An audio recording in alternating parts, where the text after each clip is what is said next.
Zachée, avant que le Seigneur ne l'interpelle, pensez-vous que c'était un modèle de conversion?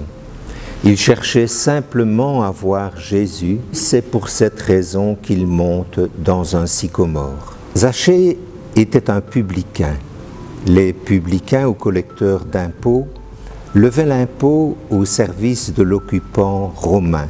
Les publicains étaient non seulement des collaborateurs, mais ils volaient les plus faibles de leurs compatriotes. Les Romains enjoignaient aux publicains de réunir autant de sesterces pour telle région et de se débrouiller pour avoir une marge bénéficiaire.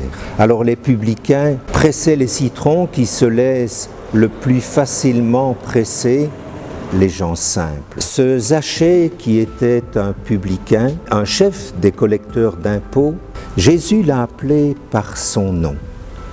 Il a choisi de demeurer chez lui et cela avec empressement. Zachée, descends vite, il me faut aujourd'hui demeurer dans ta maison. Il a suffi que Zachée grimpe dans un sycomore, il a suffi qu'il en trouve sa porte pour que la grâce de Dieu s'engouffre dans sa vie.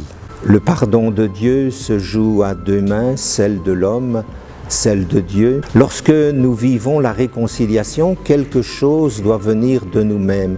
Mais comme l'a dit joliment le cardinal d'Annees, en fait, nous jouons l'accompagnement et Dieu joue la mélodie. En nous approchant de Dieu qui nous pardonne par les mains, par la parole du prêtre, donnons le peu que nous avons, 5 petits pains et 2 poissons, et le Seigneur fera le reste. Chers diocésains, je vous souhaite, en cette année nouvelle, de grandir dans la conviction que le Seigneur fait plus avec nos pauvretés offertes qu'avec tout le reste.